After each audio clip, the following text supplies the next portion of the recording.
CEO milionário levou sua colega de trabalho e amante para um show.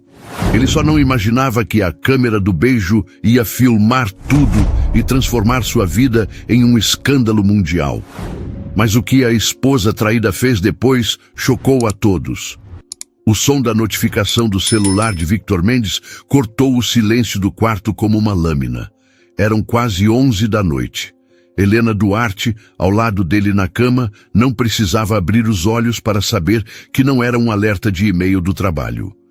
Havia uma vibração diferente no modo como ele pegou o aparelho da mesa de cabeceira, um cuidado furtivo que se tornara dolorosamente familiar nos últimos meses. Ela permaneceu imóvel, a respiração compassada, fingindo um sono profundo que não sentia há muito tempo. O brilho azulado da tela iluminou por um instante o rosto dele, um rosto que ela amara por 17 anos, mas que agora, sob aquela luz fria e secreta, parecia o de um estranho. Helena ouviu o clique suave de seus dedos, digitando uma resposta rápida. Um sorriso mínimo, quase imperceptível, tocou os lábios de Victor antes de ele apagar a tela e pousar o celular de volta, com o mesmo cuidado de um ladrão que devolve uma joia ao seu lugar. Ele se virou para o lado oposto, e em menos de 5 minutos, sua respiração se aprofundou no ritmo pesado do sono. Para ele, o dia havia terminado. Para Helena, a noite de interrogatórios silenciosos estava apenas começando.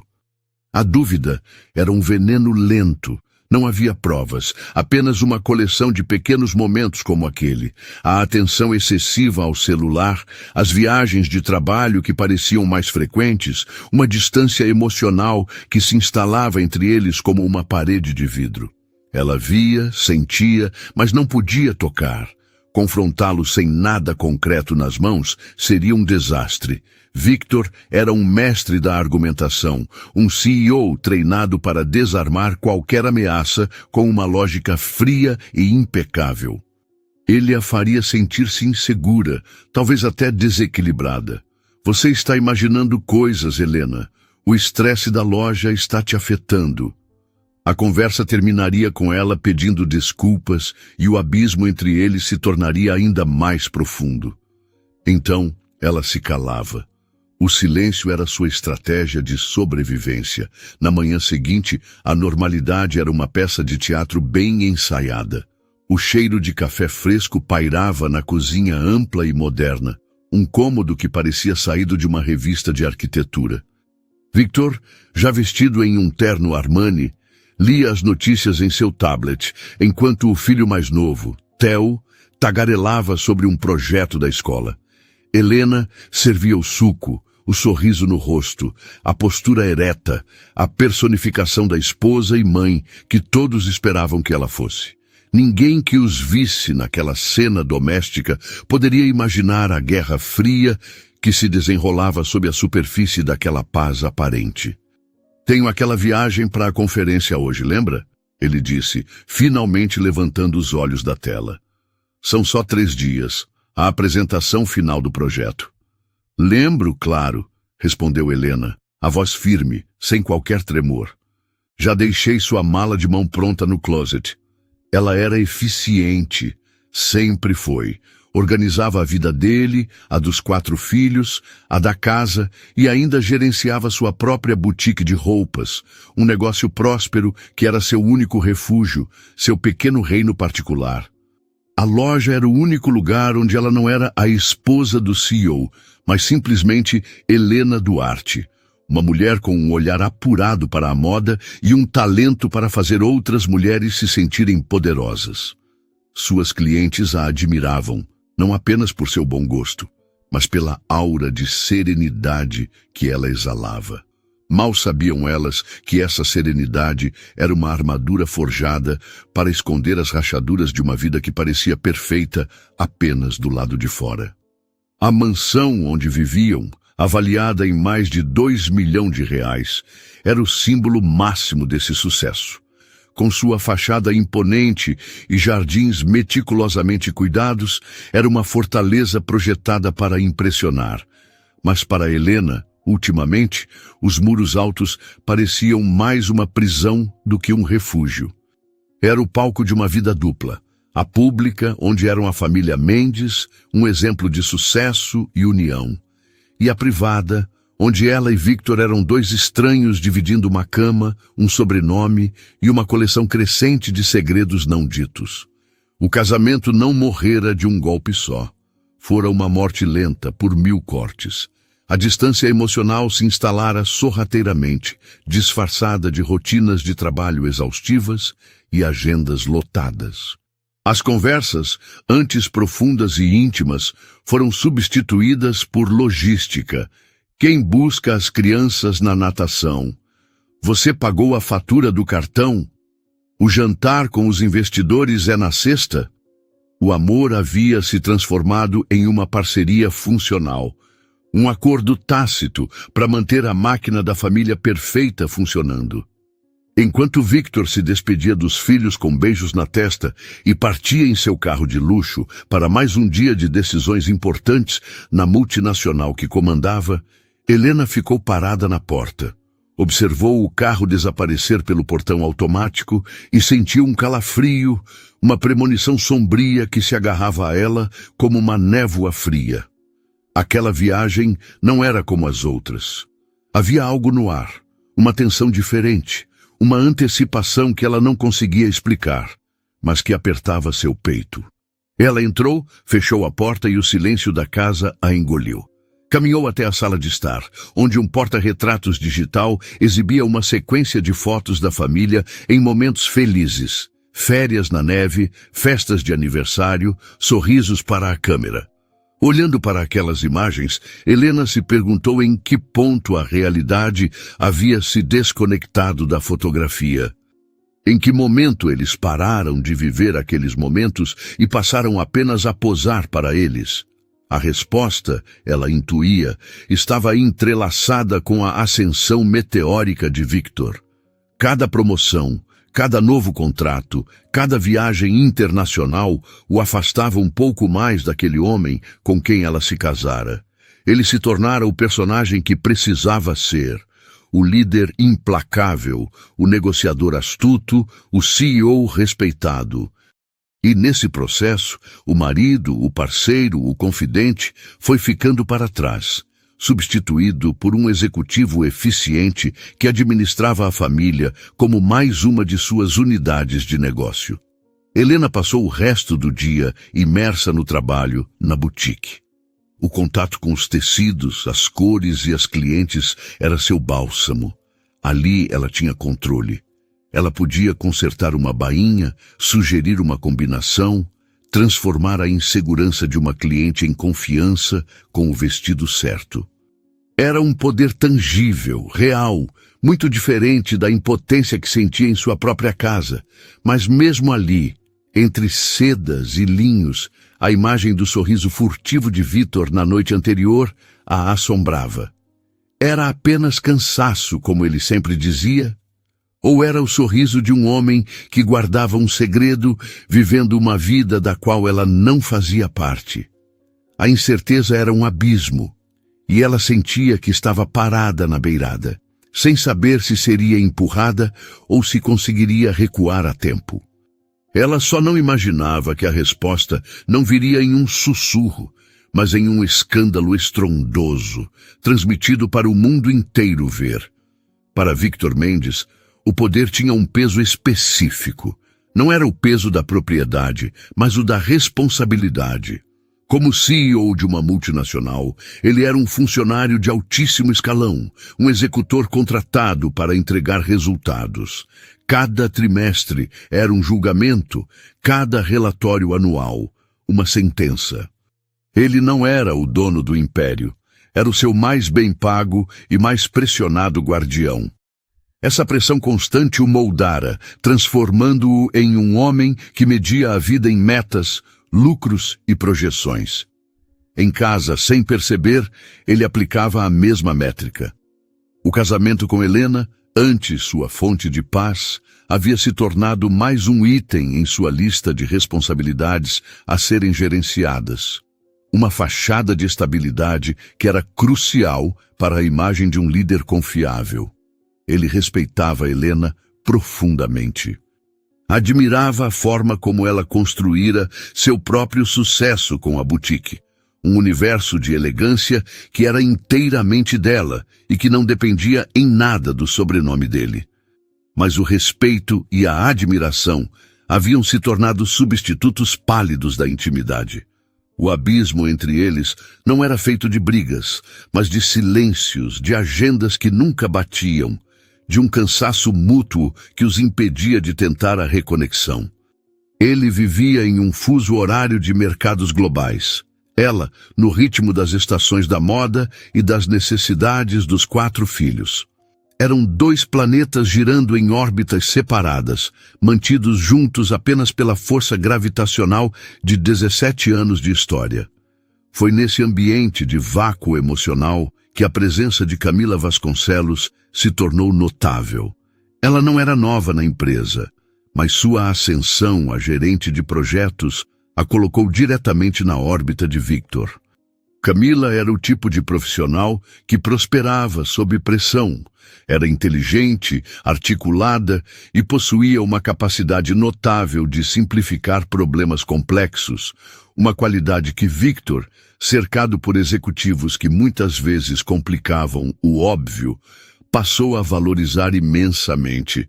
A aproximação deles não foi súbita, começou de forma profissional, em salas de reunião onde a competência dela se destacava. Victor notou como ela nunca se intimidava, como defendia seus pontos de vista com uma confiança que não beirava a arrogância. Depois das reuniões, nos corredores ou no café, as conversas começaram a se desviar do trabalho. Falavam sobre o trânsito, sobre séries de TV, sobre a dificuldade de equilibrar uma carreira exigente com a vida pessoal. Foi em uma dessas conversas que ele descobriu que ela também era casada e que por trás de sua fachada de eficiência havia uma melancolia sutil. Ela nunca se queixou abertamente do marido, mas falava de sua crise conjugal nas entrelinhas, em frases como: "Às vezes parece que estamos em páginas diferentes do mesmo livro", ou "O silêncio em casa é mais barulhento que a agitação do escritório". Victor reconheceu imediatamente aquela linguagem. Em uma noite particularmente difícil, após uma discussão velada com o marido sobre o adiamento de planos que ele sempre prometia e nunca cumpria, Camila ficou até mais tarde no escritório, finalizando um relatório que não precisava de tanta urgência. Victor, também trabalhando até tarde, encontrou-a na copa, os olhos ligeiramente marejados enquanto ela olhava para a tela do celular, onde uma foto antiga de seu casamento parecia zombar dela. "Tudo bem, Vasconcelos?" Ele perguntou, a formalidade do sobrenome soando quase protetora. Ela apenas balançou a cabeça. "Só o peso do mundo, Mendes. O de sempre." Naquele momento, ele não viu a gerente eficiente, mas uma mulher à beira de um precipício, assim como ele. Ele apenas respondeu: "Eu sei qual é." Essa confissão mútua, breve e carregada de subtexto foi a verdadeira semente do que viria a seguir. As viagens de trabalho se tornaram o catalisador. Longe do ambiente controlado do escritório e das obrigações familiares, as barreiras entre eles começaram a se dissolver. Em saguões de aeroportos, jantares tardios após um dia de negociações e reuniões que se estendiam pela noite, eles encontraram um no outro um confidente. Compartilhavam frustrações sobre o trabalho que não podiam dividir com seus respectivos cônjuges, que não entenderiam as nuances e as pressões daquele mundo corporativo. Para Victor, conversar com Camila era como respirar ar fresco, depois de muito tempo em uma sala abafada. Ela o via não como o CEO, a figura de autoridade, mas como um colega, um homem com suas próprias vulnerabilidades. E ele, por sua vez, via nela não apenas uma funcionária competente, mas uma mulher inteligente e atraente que o entendia de uma forma que ninguém mais parecia entender. Um vínculo perigoso começou a se formar, tecido com a linha da admiração profissional e da cumplicidade pessoal. Ambos sabiam que estavam se aproximando de um limite, mas a sensação de serem vistos e compreendidos era viciante demais para que recuassem. A viagem naquele dia para a conferência que selaria o destino deles foi planejada com meses de antecedência. Era um evento crucial, a apresentação final de um projeto que Camila liderara e que Victor defenderia para os investidores. A presença de ambos era indispensável. Nos dias que antecederam a partida, havia uma eletricidade no ar sempre que se cruzavam. A viagem não era apenas sobre trabalho, era uma promessa não dita de tempo juntos, longe dos olhos vigilantes de colegas e familiares. Era uma oportunidade para que aquele vínculo perigoso, até então platônico, pudesse finalmente ser testado. E ambos, em seus silêncios particulares, sentiam uma mistura de pavor e antecipação pelo que estava por vir.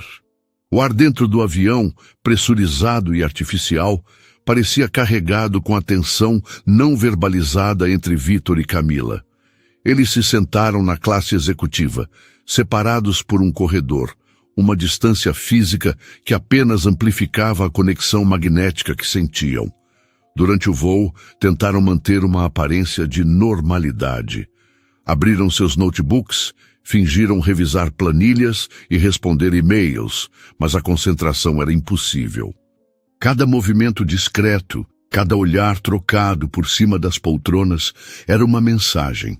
A viagem não era mais sobre o projeto, era sobre eles.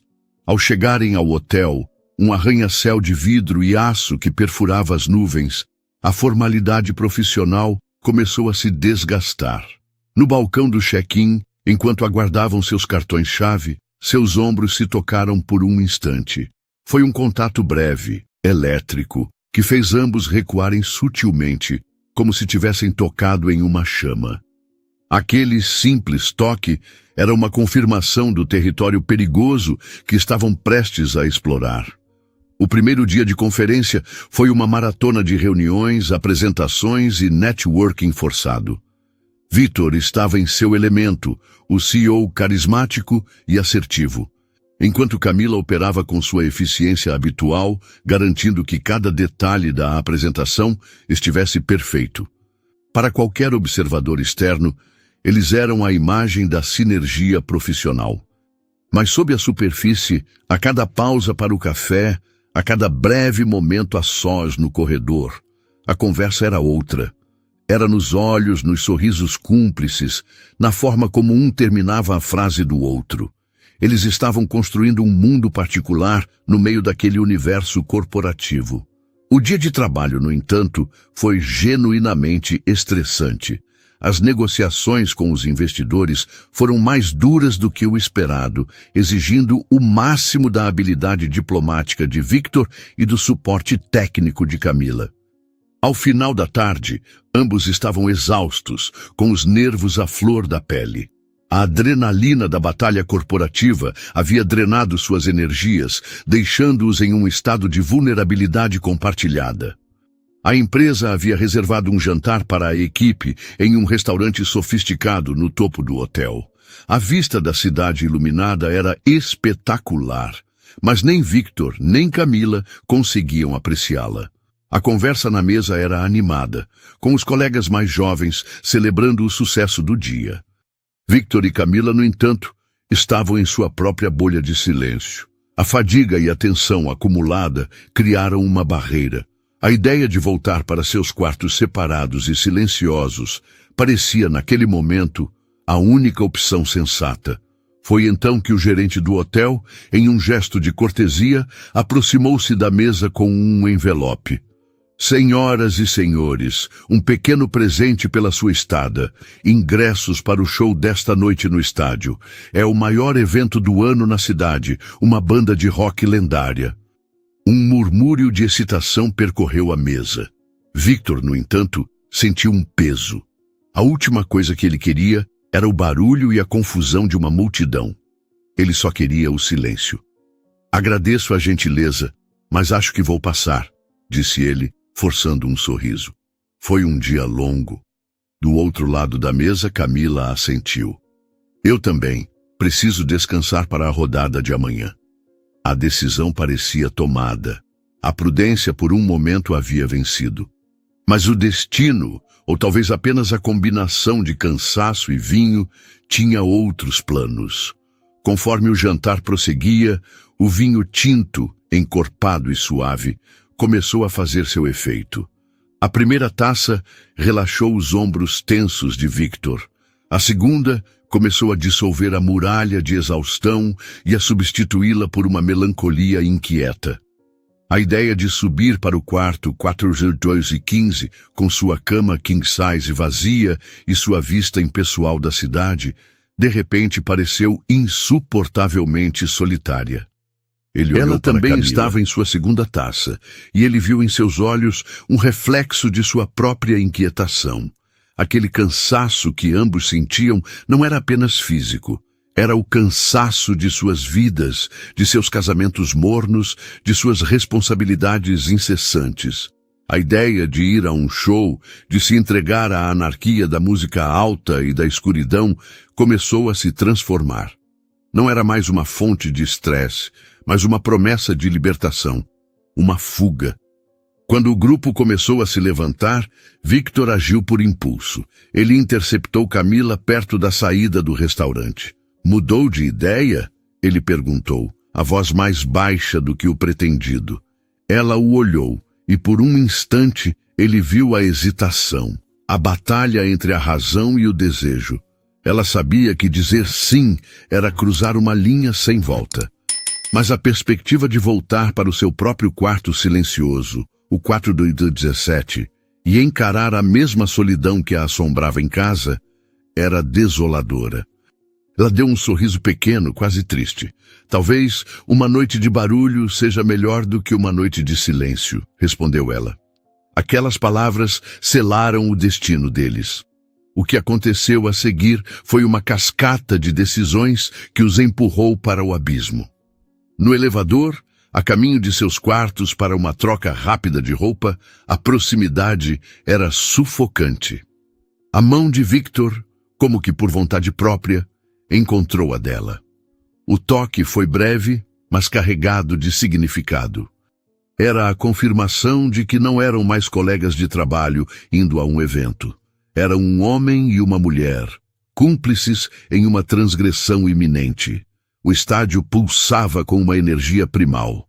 Dezenas de milhares de almas unidas pelo som ensurdecedor da guitarra e pela batida visceral da bateria.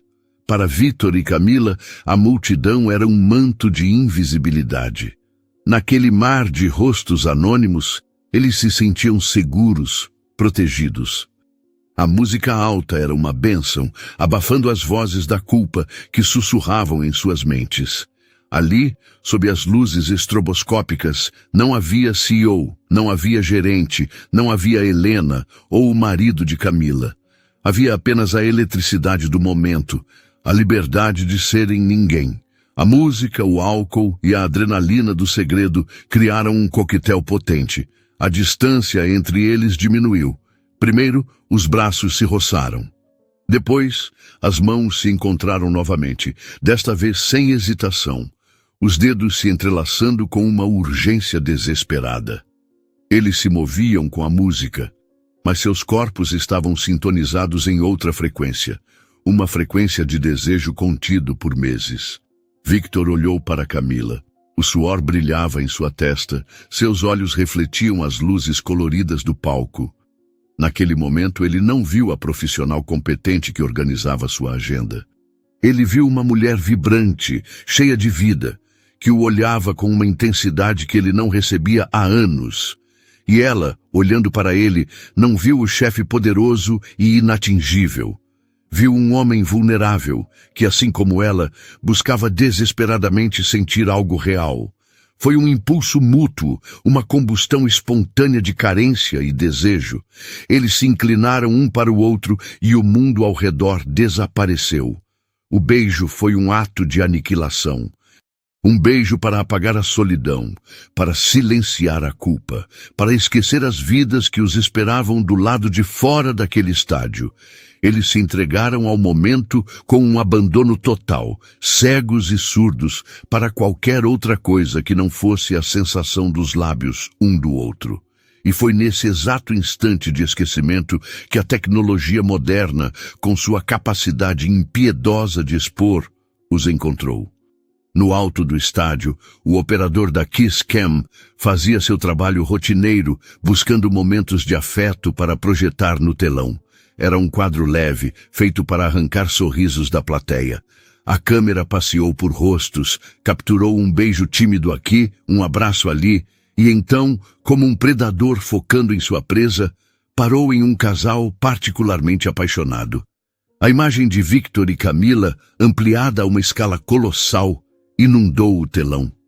Por alguns segundos, eles não perceberam. Continuaram em seu mundo particular, enquanto dezenas de milhares de olhos se voltavam para eles. Um murmúrio percorreu o estádio, crescendo para um clamor de surpresa e risos. Foi o som que os despertou. Victor abriu os olhos primeiro e viu a si mesmo no telão. O reconhecimento foi um soco no estômago. O sangue fugiu de seu rosto, deixando uma máscara de pânico puro.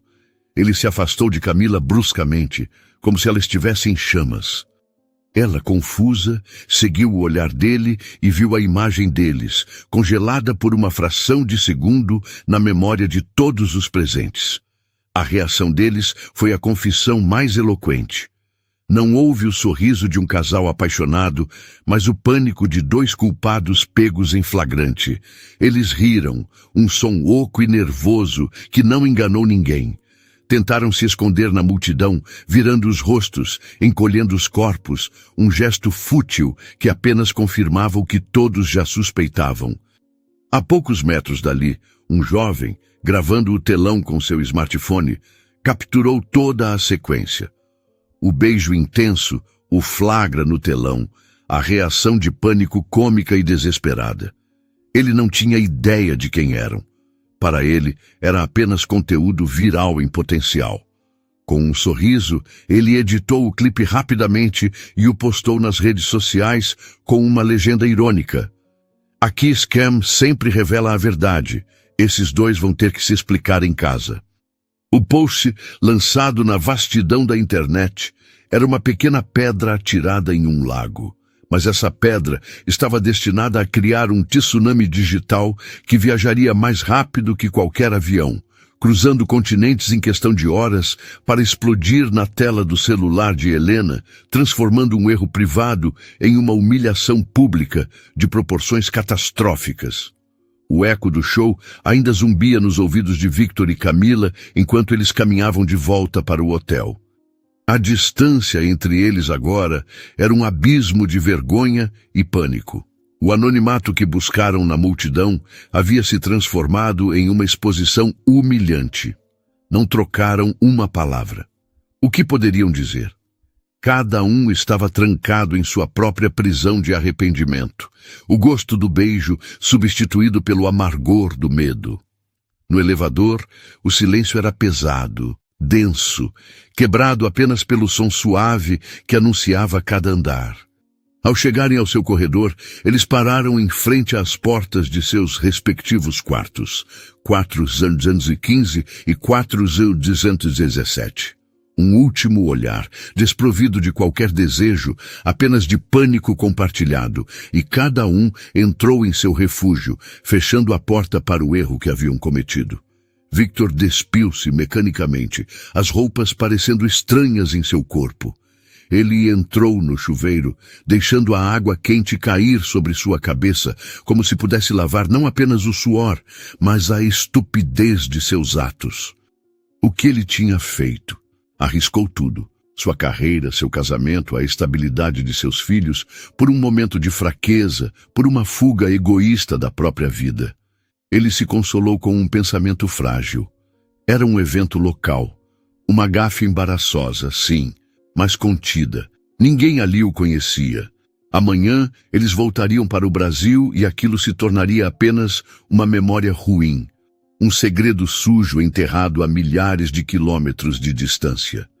Acreditando nessa mentira, exausto e emocionalmente esgotado, ele finalmente adormeceu. Enquanto Victor dormia o sono dos ignorantes, a internet, essa entidade sem rosto e sem misericórdia, começava seu trabalho. O vídeo postado pelo espectador anônimo, com suas hashtags certeiras, era perfeito para o algoritmo. Era curto, chocante e universalmente compreensível. Traição, constrangimento, drama. Começou com alguns compartilhamentos, depois dezenas. Em uma hora, eram centenas. Pessoas começaram a comentar, a rir, a julgar. A cara de pânico dele não tem preço, dizia um. Coitada da esposa, ou marido de cada um, comentava outro. A viralização seguiu seu curso implacável. O vídeo pulou de uma plataforma para outra, do Twitter para o Instagram, TikTok, YouTube para grupos de WhatsApp. Cruzou fronteiras digitais e fusos horários. No Brasil, já madrugada, os insones e os que trabalhavam noite adentro começaram a recebê-lo. Foi quando a segunda fase da catástrofe começou, a caça às identidades. Alguém reconhece esse cara? Perguntou um usuário em um fórum popular. A imagem de Victor, mesmo em um vídeo de baixa qualidade, era distinta. Ele era um CEO, um rosto que aparecia ocasionalmente em colunas de negócios e revistas do setor. Não demorou muito. Esperem, esse não é o Victor Mendes, CEO daquela multinacional? Postou alguém. A confirmação veio rápido. Uma busca por imagens no Google selou seu destino. Em menos de 3 horas, seu nome, cargo e empresa estavam atrelados ao vídeo humilhante. A partir daí, a avalanche foi imparável. O nome, Victor Mendes, explodiu nas tendências. Os detetives digitais, com uma eficiência assustadora, mergulharam em suas redes sociais. Encontraram seu perfil no LinkedIn, suas fotos no Instagram e, inevitavelmente, encontraram Helena. Enquanto isso, no Brasil, Helena Duarte dormia. Sua noite foi tranquila, a casa silenciosa com a ausência de Victor. Ela sonhava com algo trivial, talvez com uma nova coleção para sua boutique. Ela não tinha ideia de que, enquanto sonhava, seu mundo estava sendo sistematicamente demolido online. Seu nome, suas fotos com Victor e os filhos, a imagem de sua família modelo, tudo estava sendo compartilhado, dissecado e julgado por milhões de estranhos. Helena acordou com o som suave de seu próprio alarme às 6:30 da manhã. Seguiu sua rotina matinal. Preparou o café, acordou os filhos para a escola, a mente focada na logística do dia. Foi só quando pegou o celular para checar as notícias que sentiu a primeira onda do tsunami. Havia dezenas de notificações, mensagens de amigas, de conhecidas, até de clientes. A maioria era vaga, cautelosa. Helena, está tudo bem? Me liga quando puder. Lena, vi uma coisa na internet. Espero que não seja verdade. Seu coração começou a bater mais rápido. Uma sensação de pavor gelado subiu por sua espinha. O que tinha acontecido? Um acidente? Algo com Victor? Ela abriu o WhatsApp e viu a mensagem de sua melhor amiga, Clara. Não havia texto, apenas um link para um portal de notícias de celebridades, enviado às 5 da manhã. A manchete era brutal, direta, sem qualquer compaixão. Vídeo. CEO de multinacional é flagrado pela Kiss Cam, traindo a esposa em show nos Inexaiwa. As mãos de Helena tremiam tanto que ela mal conseguiu clicar no link. A página carregou e lá estava. O vídeo. A imagem granulada, mas inconfundível. Victor. O beijo. A outra mulher. O pânico no rosto dele quando se viu no telão. Helena assistiu à cena 1, 2, 3 vezes. O som ao seu redor desapareceu. Ela não ouvia mais a chaleira apitando ou os filhos conversando na cozinha. O mundo inteiro se reduziu àquela tela de 5 polegadas em sua mão, que exibia a aniquilação de sua vida em tempo real. A dor foi física, uma pontada aguda no peito que a deixou sem ar. Era como se o chão tivesse sido arrancado sob seus pés, lançando-a em um vácuo de choque e incredulidade. A suspeita, aquela névoa de incerteza que a assombrava há meses, agora se solidificava em uma verdade horrível e pública.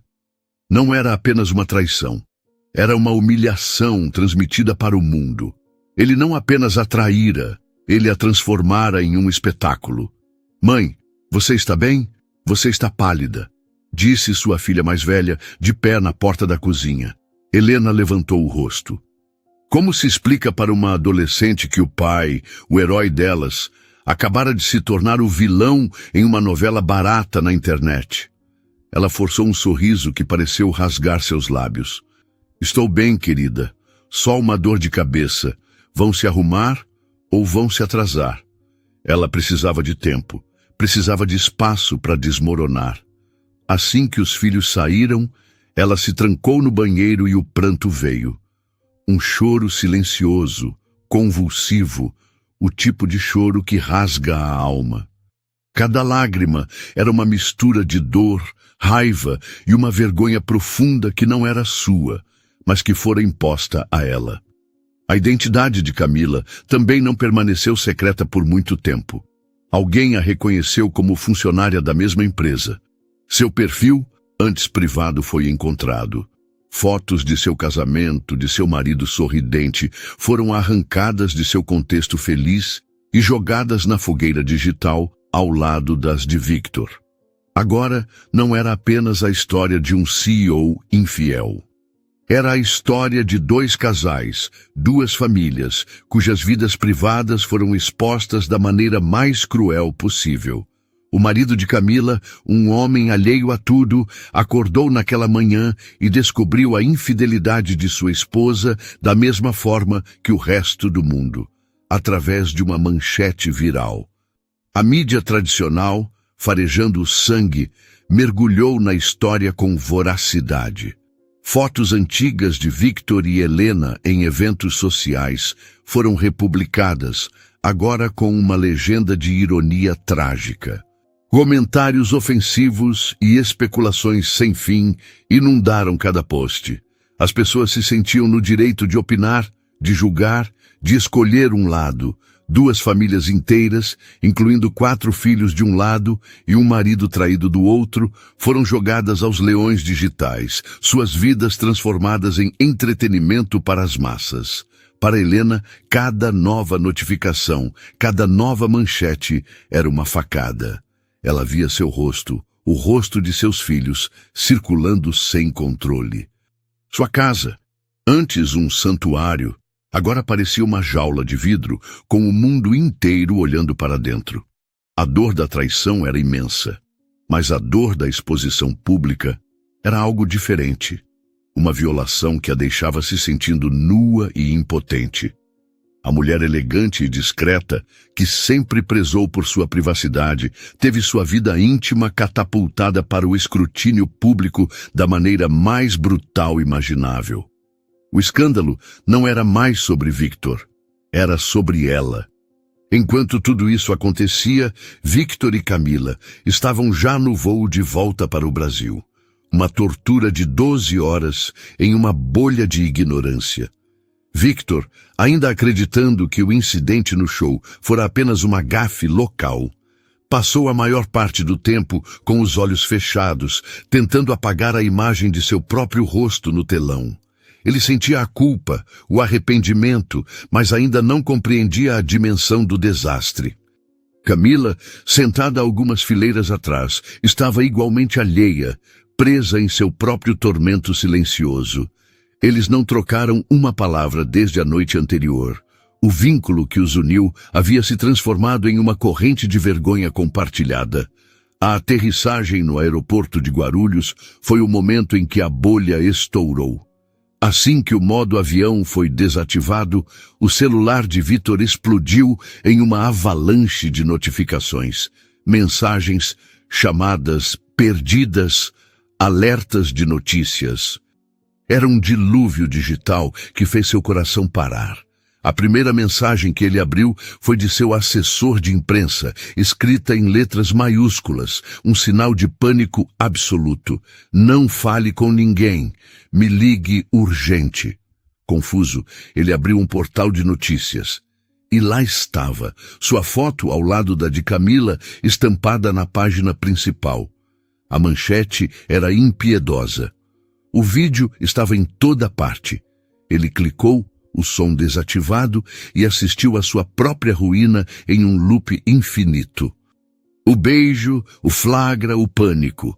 Ele sentiu o sangue drenar de seu rosto. Não era uma gafe local. Era um escândalo global. Ele olhou para trás, na direção de Camila, e viu em seu rosto o mesmo horror, o mesmo reconhecimento tardio da catástrofe. Sua vida, como ele a conhecia, havia acabado durante aquele voo. O caminho do portão de desembarque até o carro foi um corredor polonês. Embora não houvesse paparazzi de plantão, a notícia ainda era muito recente para isso, os olhares das pessoas eram diferentes. Os sussurros, os celulares que se levantavam discretamente para tirar uma foto. Ele, que sempre andara com a confiança de um homem no comando, agora se sentia nu, exposto, julgado por cada par de olhos que cruzava seu caminho. Ao entrar no carro que o esperava, ele finalmente ligou para Helena. A chamada caiu na caixa postal. Tentou de novo, e de novo. O silêncio dela era mais assustador do que qualquer grito. Ele sabia que ela já sabia, o mundo inteiro sabia. Dirigindo para casa, ele ensaiava um discurso, uma defesa.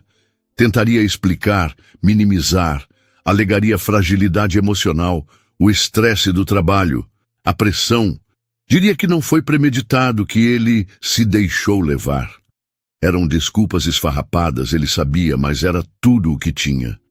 Eram as mesmas desculpas que homens como ele usavam há séculos, uma tentativa patética de justificar o injustificável. Quando chegou aos portões de sua mansão, a casa parecia diferente. A fortaleza que simbolizava seu sucesso agora parecia um tribunal esperando pelo réu. Ele entrou e encontrou Helena na sala de estar. Ela não estava chorando, seus olhos não estavam vermelhos. Havia nela uma calma terrível, uma quietude que era muito mais intimidante do que a histeria. Ela estava sentada em uma poltrona, a postura ereta, as mãos cruzadas no colo. Parecia uma rainha prestes a pronunciar uma sentença.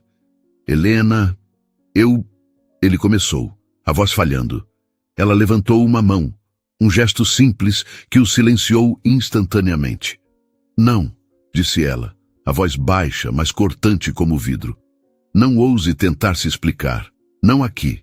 Não na frente das crianças que estão trancadas em seus quartos desde que viram o pai delas se tornar uma piada na internet. Helena fez uma pausa, a voz embargando pela primeira vez. Sabe o que o Theo me perguntou hoje, Victor? Ele tem 10 anos. Ele me perguntou se você não nos amava mais porque encontrou uma família nova. A Sofia, sua filha mais velha, que sempre te defendeu como um leão, passou o dia apagando comentários nojentos das fotos dela, de amigos da escola, perguntando se a madrasta nova era legal. Você não quebrou só o meu coração. Você quebrou a imagem que eles tinham do que é um pai, do que é segurança. Esse é o seu legado. Cada palavra era um golpe.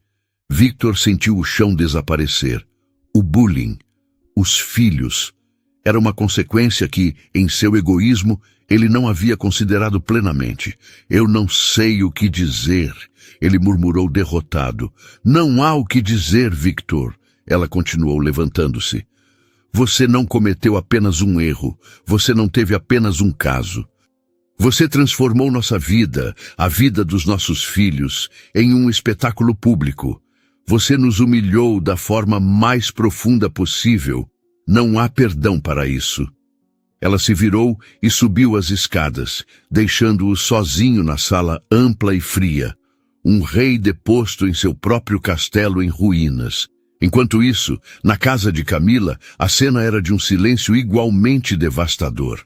Seu marido, ao descobrir a traição pela internet, não gritou, não quebrou coisas. Ele apenas a olhou com uma expressão de dor e desprezo que ela jamais esqueceria. Fez as malas e saiu. Camila ficou sozinha, sentada no sofá, o celular vibrando incessantemente com mensagens de amigos, familiares e curiosos. Ela não respondeu a ninguém. Sabia que não havia defesa, não havia explicação que pudesse consertar o que ela havia quebrado. Seu casamento estava acabado, sua reputação destruída. Ela se manteve em um silêncio catatônico, ciente de que qualquer palavra que dissesse só jogaria mais lenha na fogueira. As consequências profissionais foram rápidas e brutais. Na manhã seguinte, Victor foi convocado para uma reunião de emergência com o conselho de administração da empresa. A reunião foi curta, não houve discussão. A empresa, cuja imagem estava intrinsecamente ligada à de seu CEO, não podia se dar ao luxo de ser associada a um escândalo daquela magnitude. A cláusula de moralidade em seu contrato foi acionada. Victor Mendes foi demitido. Ele saiu do prédio que comandara por anos pela porta dos fundos como um fugitivo. Camila recebeu a notícia de sua demissão por e-mail. Foi um comunicado frio, impessoal, que encerrava sua carreira promissora de forma abrupta e humilhante. O escândalo não era mais apenas sobre uma traição amorosa. Tornou-se uma crise de relações públicas, uma lição sobre a moralidade corporativa e um debate nacional sobre a cultura do cancelamento. Mas para as famílias envolvidas, era simplesmente uma tragédia. Os pais de Victor, pessoas discretas e religiosas, se recusavam a atender suas ligações. A família de Helena se uniu ao redor dela, formando um escudo de proteção e hostilidade contra o homem que a fizera sofrer. Os filhos, antes orgulhosos do pai poderoso, agora sentiam vergonha. O mais velho se envolveu em uma briga na escola ao defender o pai. A mais nova chorava todas as noites. As feridas abertas pelo egoísmo de dois adultos sangravam em todos ao seu redor. Humilhados e isolados, tanto Victor quanto Camila fizeram a única coisa que podiam. Desapareceram. Desativaram suas redes sociais, pararam de atender o telefone e se esconderam da vida pública. Não se sabe se eles se falaram novamente. O vínculo que parecia tão excitante e promissor se revelou uma aliança para a destruição mútua. Cada um teve que encarar sozinho a vergonha, o arrependimento e o preço exorbitante de suas escolhas. O mundo que eles conheciam, com seu status, respeito e segurança, havia desmoronado em menos de 48 horas, e no lugar dele havia apenas o silêncio e as ruínas.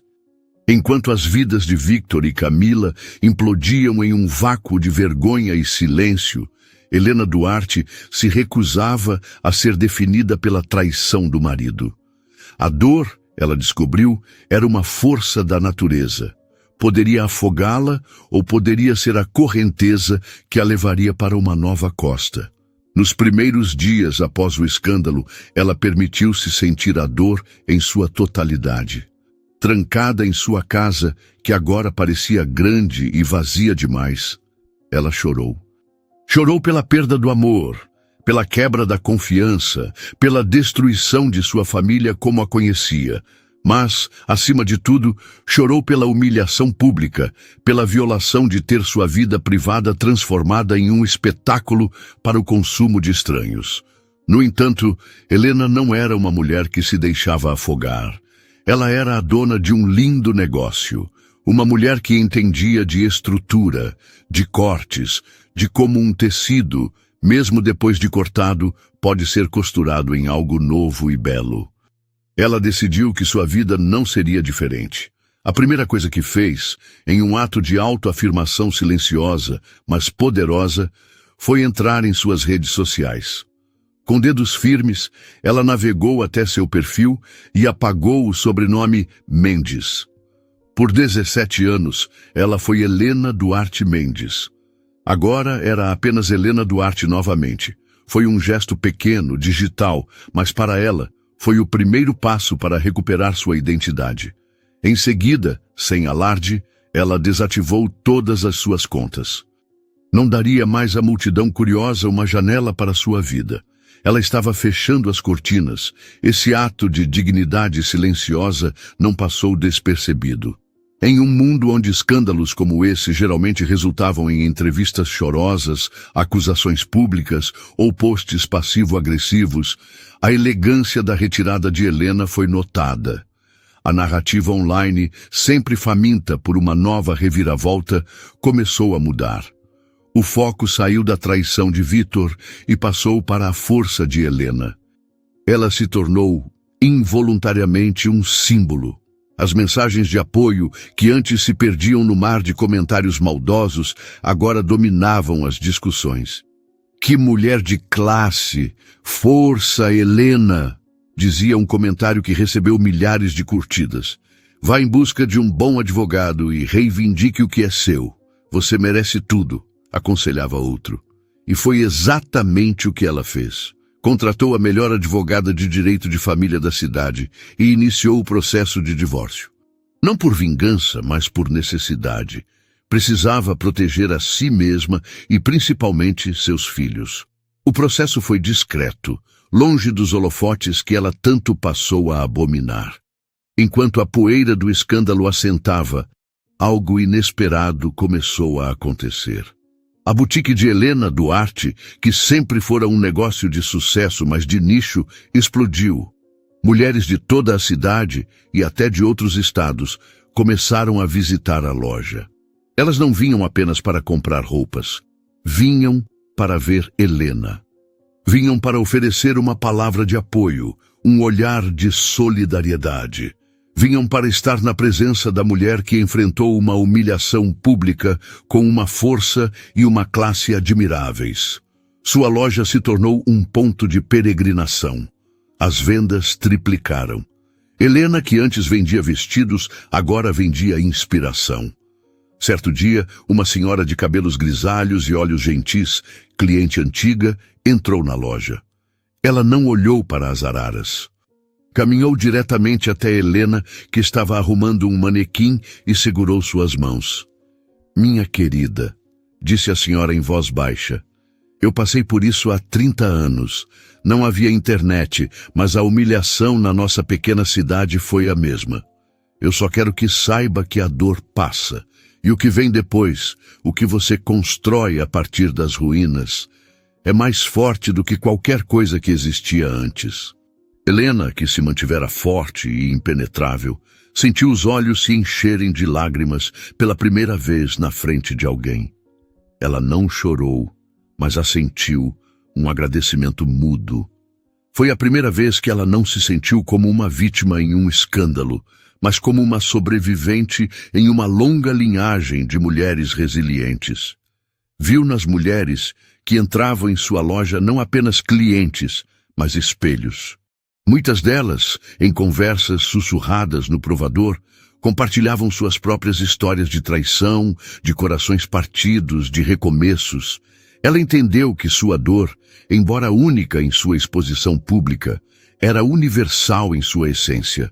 A infidelidade era uma ferida que marcava a vida de inúmeras mulheres, que sofriam em silêncio, sem a rede de apoio ou os recursos que ela, apesar de tudo, possuía. Foi nesse momento que uma nova ideia começou a germinar em sua mente. A dor que quase a destruiu poderia ser a semente de algo maior. Ela tinha uma plataforma, uma voz que, ironicamente, o escândalo lhe dera. E decidiu usá-la. Com a mesma elegância e discrição com que lidou com sua crise pessoal, Helena começou a estruturar um novo projeto. Não seria uma organização barulhenta ou um movimento de mídia social. Seria algo mais íntimo, mais real.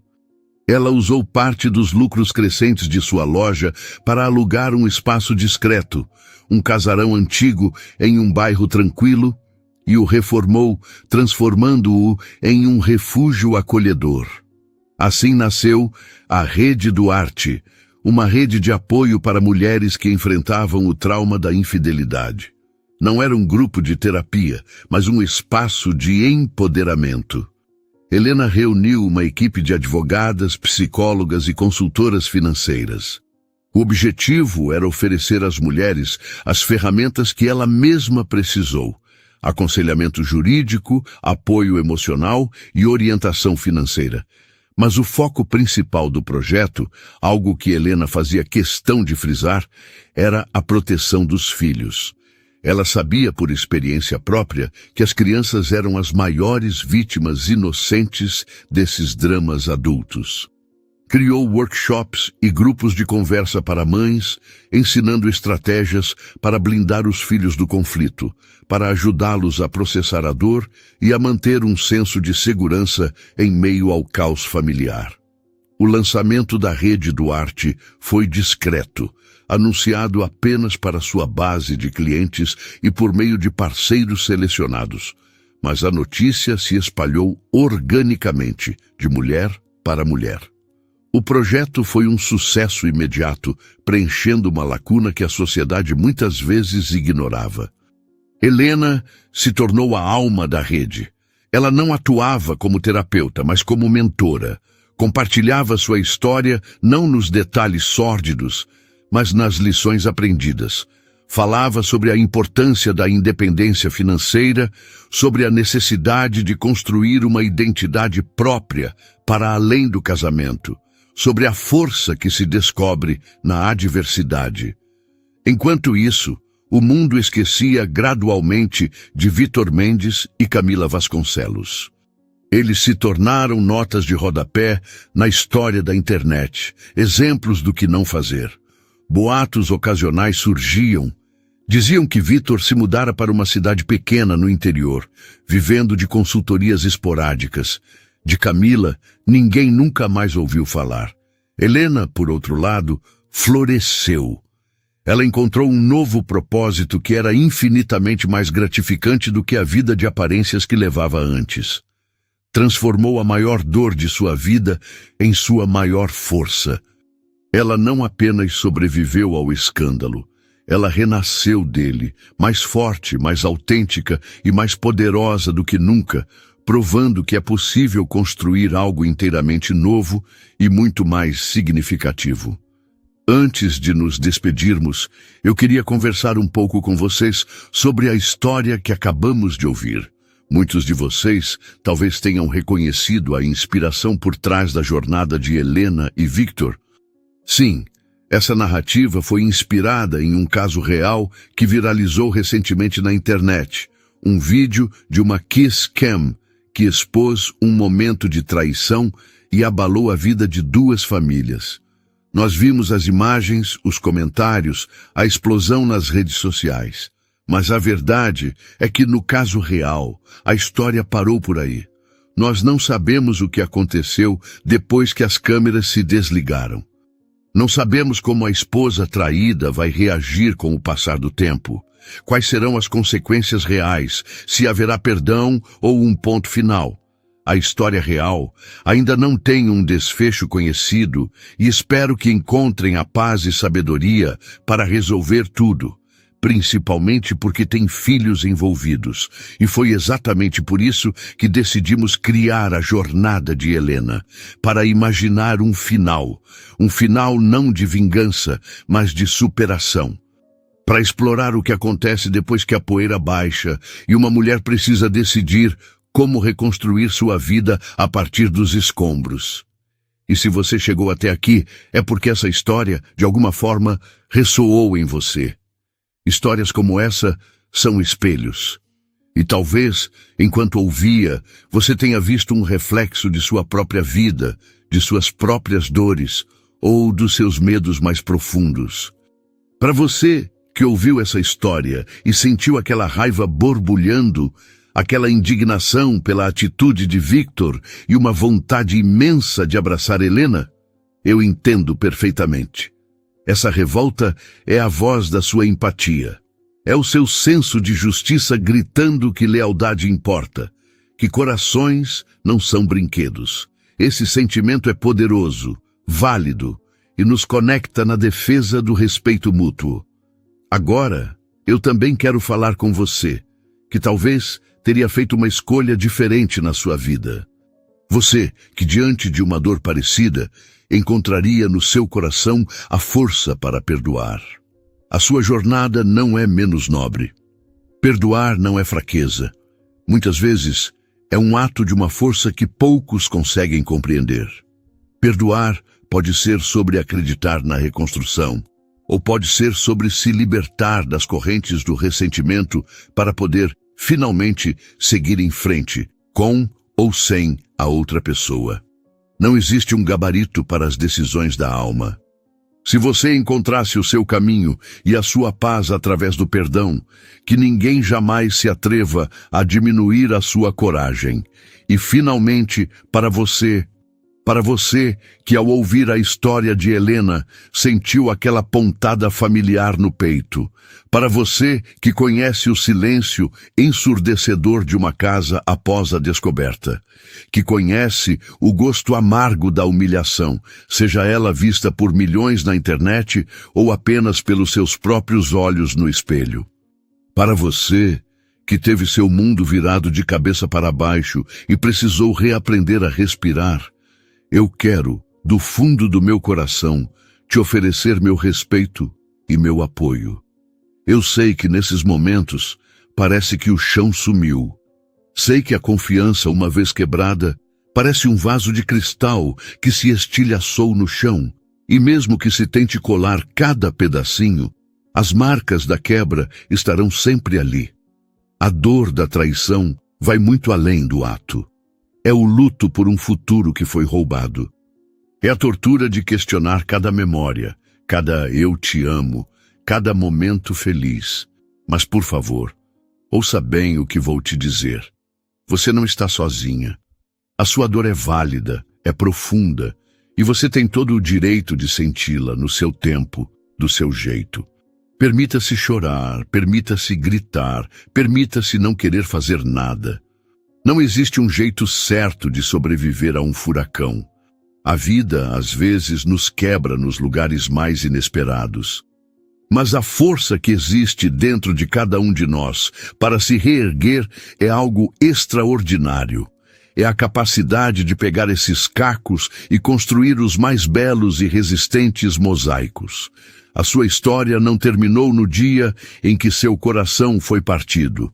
Na verdade, foi ali que uma nova versão de você, talvez mais forte, mais sábia e ferozmente consciente do seu próprio valor, começou a nascer. E agora, eu quero muito ouvir a sua voz. Porque a verdadeira magia acontece quando compartilhamos e criamos uma comunidade, pensando na sua vida, na sua experiência, o que você faria no lugar de Helena. Diante de uma traição e de uma humilhação pública como essa, você acredita que o perdão seria possível? Ou o divórcio seria o único caminho para a cura? Deixe a sua opinião, a sua história, o seu conselho aqui nos comentários. Vamos conversar, vamos nos fortalecer. Cada comentário é um tijolo na construção da nossa rede de apoio. E se essa história e essa nossa conversa tocaram você, por favor, deixe o seu like para que essa mensagem possa alcançar outras pessoas que talvez precisem ouvi-la hoje. E claro, inscreva-se no canal para não perder nossas próximas histórias. Um abraço e até a próxima.